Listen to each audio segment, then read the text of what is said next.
मौजूदा वक्त में पेटीएम से जुड़े 4 सबसे जरूरी सवाल। पहला सवाल, पेटीएम के बायबैक के कदम से आगे चलकर शेयर का भाव चढ़ेगा या फिर गिरेगा। दूसरा सवाल, कंपनी लगातार लॉस में है तो ऐसे में कंपनी बायबैक का ऑफर दे कैसे रही है, कहां से कंपनी के पास ये पैसा आ रहा है। तीसरा जरूरी सवाल, पेटीएम शेयर बायबैक पर आखिर क्यों उठ रहे हैं सवाल। और चौथा, कौन से ऐसे फैक्टर्स हैं जो शेयर प्राइस को आगे ले जा सकते हैं या फिर आने वाले वक्त में क्या हमें और गिरावट देखने को मिलेगी। तमाम सवालों के जवाब आपको मिलेंगे। नमस्कार, मैं हूं हर्ष शर्मा और आप देख रहे हैं बिजनेस टुडे बाजार। इस शेयर की कहानी का आगाज हुआ 18 नवंबर 2021 को, जब पेटीएम की पेरेंट कंपनी 197 कम्युनिकेशन की शेयर बाजार में लिस्टिंग हुई। निवेशकों को इस आईपीओ से काफी उम्मीदें थी, लेकिन एंड टाइम पर मैक्वेरी की रिपोर्ट जब आई तो निवेशकों के मन में डर पैदा हो गया।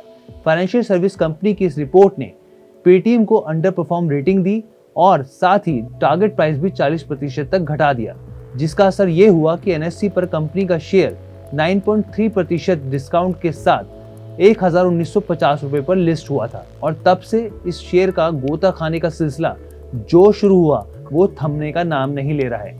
आपको बताऊं कि अपने आईपीओ प्राइस से शेयर इस मौजूदा वक्त में करीब 75% नीचे गिर चुका है। अब इस पूरी घटनाक्रम के बीच 13 महीने से भी कम समय में कंपनी ने बायबैक लाने का फैसला किया। अब आप इसके बारे में भी जान लीजिए। कंपनी के बोर्ड ने 850 करोड़ रुपए के शेयर बायबैक का ऐलान किया है। ये share buyback open market route के जरिए होगा। आगे मैं आपको बताऊंगा कि ओपन मार्केट रूट होता क्या है। बायबैक 810 रुपए प्रति शेयर से ज्यादा की कीमत पर नहीं होगा। साथ ही कंपनी ने ये बयान में भी बताया है, अपने बयान में, कि उनके पास 9,182 करोड़ रुपए की लिक्विडिटी है। अब ऐसे में सबसे पहला और जरूरी सवाल कि पेटीएम के बायबैक के कदम से आने वाले वक्त में शेयर की चाल क्या होगी, यह स्टॉक चढ़ेगा या फिर गिरेगा।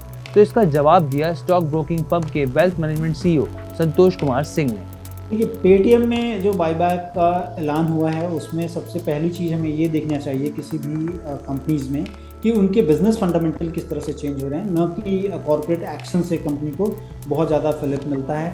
ये बायबैक उस तरह भी ज़्यादा जो है बेनिफिशियल नहीं है एग्जिस्टिंग शेयर होल्डर्स के लिए।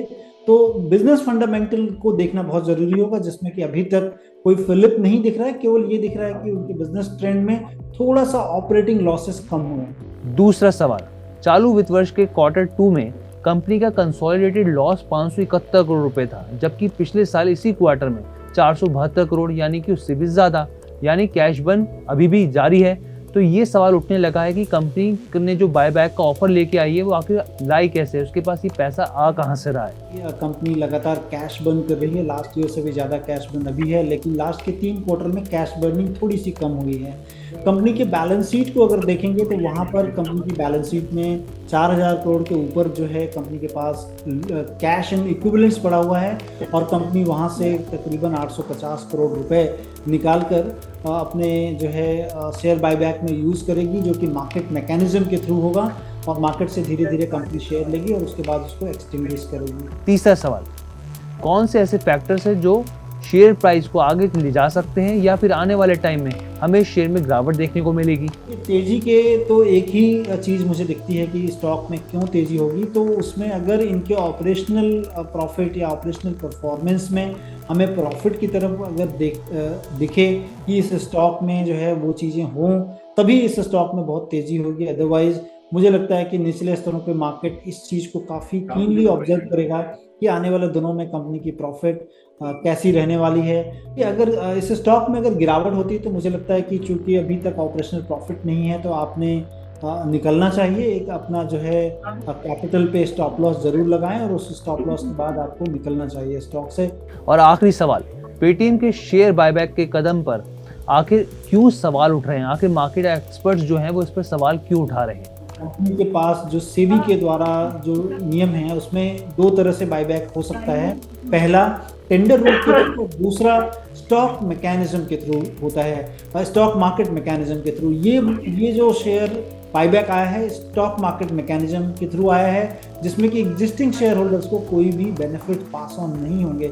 इसीलिए सवाल उठ रहे हैं कि इतनी जो मार पड़ी है शेयर होल्डर्स पे इतने दिनों से होल्ड करने के बावजूद भी स्टॉक में काफ़ी गिरावट देखने को मिली है, और कंपनी जब बाईबैक लाती है वो भी मार्केट मैकेनिज्म के थ्रू, न कि टेंडर रूट के थ्रू। टेंडर रूट के थ्रू लाया हुआ बाईबैक काफ़ी ज़्यादा बेनिफिशियल होता है उनके एग्जिस्टिंग शेयर होल्डर्स के लिए। तो इसीलिए ये सारे सवाल होते हैं। तो आपको टेंडर ऑफर और ओपन मार्केट का मतलब तो समझ में आ गया होगा। इसके साथ ही मैं आपको बता दूं कि टेंडर ऑफर और ओपन मार्केट प्रोसेस के बीच सबसे बड़ा अंतर होता है कि कंपनी टेंडर ऑफर के वक्त कंपनी अपना बायबैक कैंसिल नहीं कर सकती। जितनी ड्यूरेशन के लिए बायबैक निकला होगा, कंपनी उतनी ही ड्यूरेशन में शेयर को खरीदना होगा कंपनी को। लेकिन ओपन मार्केट में कंपनी अपना बायबैक को कैंसिल कर सकती है। तो कैसा लगा आपको ये वीडियो, हमें कमेंट करके जरूर बताइएगा। और बिजनेस से जुड़े हर एक अपडेट को सबसे पहले जानने के लिए देखते रहिए बिजनेस टुडे बाजार। वीडियो पसंद आया तो हमें लाइक, कमेंट, शेयर और सब्सक्राइब जरूर करें।